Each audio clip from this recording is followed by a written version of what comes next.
Stéphane Bédard et ses 15 ans ont été soulignés hier à l'Assemblée nationale. Donc, le leader du gouvernement, président du Conseil du Trésor, ministre responsable de l'administration gouvernementale et responsable de la région du Saguenay-Lac-Saint-Jean, avait été élu une première fois aux élections générales du 30 novembre en 1998 comme député de Chicoutimi, un siège qu'il occupe sans interruption donc depuis ce temps.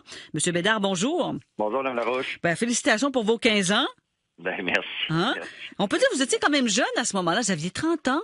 Oui, 30 ans, ça avait été... ce qui est arrivé, souvenez-vous, à l'époque, c'est Mme Blackburn qui était députée qui avait décidé de ne pas se représenter. Madame Jeanne Blackburn, oui? Oui, moi j'étais j'étais président du Parti québécois du comté Chicoutimi, puis les militants avaient décidé, m'avaient demandé de me porter candidat. Je me trouvais jeune aussi à l'époque, mais regardez, la population m'a fait confiance et j'étais très chanceux d'avoir ce parcours-là. Parce qu'avant, vous étiez avocat. Oui, avocat en relation de travail. Je le suis encore, d'ailleurs. Oui, c'est ce que j'allais dire. Vous l'êtes encore toujours avocat, effectivement. Et souvent, on retrouve des avocats en politique. Pourquoi? Souvent, je pense que la fonction législative fait en sorte que, naturellement, ça a attiré les avocats. Avant, d'ailleurs, le Parlement n'était presque composé qu'en grande majorité d'avocats. Maintenant, c'est très diversifié. Je vous dirais que ce qu'on a, il y a des professeurs, regardez Sylvain Godreau, des professeurs maintenant d'histoire. Il peut y avoir des gens de même du secteur de l'agriculture. On a des syndicalistes, quelques syndicalistes, des médecins. Donc, c'est maintenant beaucoup plus varié que ça ne l'était. Et ça fait en sorte qu'on représente une bonne diversité. En plus, il y a de plus en plus de femmes à l'Assemblée nationale. Je pense que c'est ça qui est formidable. Oui. Et M. Bédard, moi, je trouve ça cruel, la politique. Je vous le dis, là, jamais j'irai dans ce domaine-là. Parce que je trouve qu'on travaille beaucoup. On peut pas enlever ça à aucun député, peu importe dans quel parti il est. On sait que vous travaillez fort. Mais avec aussi, je sais pas, je trouve ça cruel parfois, ce que les gens peuvent vous dire, les journalistes qu'ils écrivent parfois sur vous. Est-ce que vous trouvez ça difficile parfois? Pas du tout. Non? Un jour, je vous donnerai mon secret. Je vais attendre d'avoir terminé. Mais non, je me soucie peu de ce qui s'écrit d'ailleurs sur moi. Faut avoir la coin dure. Ouais, mais ça ne me touche pas. Vous seriez surprise de voir les témoignages qu'on a des gens.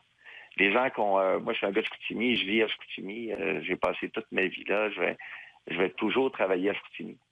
Et évidemment, on connaît tout le monde, vous connaissez notre milieu, donc et ce qu'on fait à tous les jours, c'est des fois ce qui paraît le moins, mais c'est pour nous qui est le plus important, c'est travailler avec les gens, les gens des associations, un professeur d'école qui a une idée formidable pour son groupe et qui vient t'en parler, ou une autre qui se dévoue corps et âme là, pour la lutte au décrochage, puis qui a une initiative, puis que tu peux seulement les aider à travers leurs initiatives, puis qui te le rendent, là.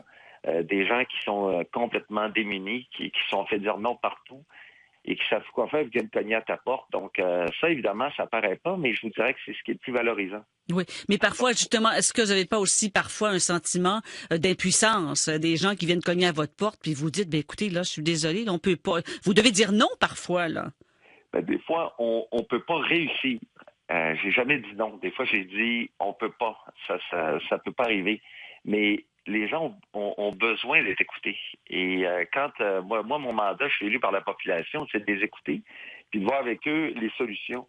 Et le fait qu'il y en ait, en tout cas, que la solution qu'ils pensaient n'est pas celle qui est réaliste, ça fait partie de mon travail. Donc, c'est de les amener à ça, puis de les accompagner. C'est une chance incroyable que j'ai, finalement. Moi, je suis un passionné de la région du Québec, puis je peux le faire là, dans mon travail. C'est rare là, qu'on peut combiner une passion comme ça avec le travail. Jamais, moi, le travail d'avocat, et je vais y retourner pratiquer. Mais moi, j'ai été élevé avec l'amour du Québec, l'amour de la région, puis là, de pouvoir à tous les jours avoir un rôle là-dedans, c'est une chance que me donne la population. C'est ça, donc d'être prêt. Faut aimer, évidemment, être près des gens, donner des poignées de main, puis rencontrer tout le monde, mais il y a sûrement, à un moment donné, il y a sûrement un aspect que vous aimez le moins, là. Qu'est-ce que c'est? Ce que j'aime le moins, écoutez, j'aurais de la misère à vous dire, parce que... Voyons donc, il y a sûrement quelque chose. Ce qui est dur parfois, je vous dirais, c'est que je dois partir à Québec tous les mardis matin. Et je parle vers 6 heures le matin, 6h30. Et ce qui est dur, c'est d'être loin de mes enfants, de ma femme, de la famille pendant 3 jours. Là. Mm. Ça, il y a des soirs quand je suis à Québec, là, je me trouve un peu misérable le soir, tout seul à une table, puis je me dis normalement je devrais être avec les miens.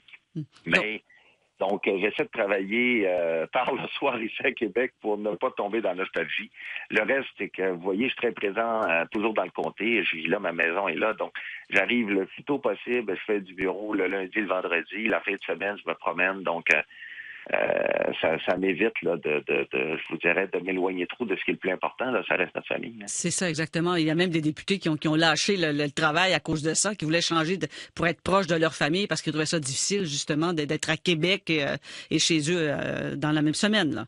Exactement. Moi, j'ai 3 beaux enfants, puis je peux vous dire, quand je vais arrêter, je dirais pas que je reviens à la maison.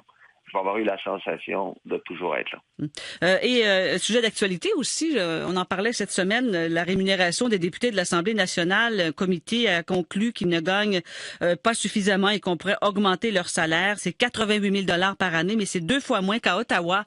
Qu'est-ce que vous pensez de ça?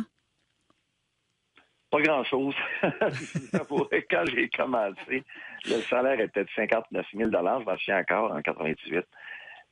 Et je vous dirais que c'est pas ça qui me motive. Donc, ce débat-là, je m'en tiens loin parce que ça tourne toujours mal. Donc, moi, Ouais. je suis content de faire ce que je fais. Quand on parle d'argent, là, oui. Ah, vous savez, ouais. Puis, on le fait pas pour ça en politique. Moi, j'ai de passion, je vous l'ai dit, donc je peux l'exercer le reste. Écoutez, qu'est-ce que ça va donner, je ne le sais pas. Je pense pas que ça va aboutir à grand-chose, finalement. Ben écoutez, félicitations pour vos 15 ans. Vous avez été honoré là-dessus à l'Assemblée nationale hier. Merci beaucoup de nous avoir parlé ce matin. Merci, Mme Laroche. Au revoir. Merci à vos auditeurs de faire confiance. Au revoir. Au revoir. Donc, Stéphane Bédard, président du Conseil du Trésor et ministre responsable de la région, évidemment, et député de Chicoutimi.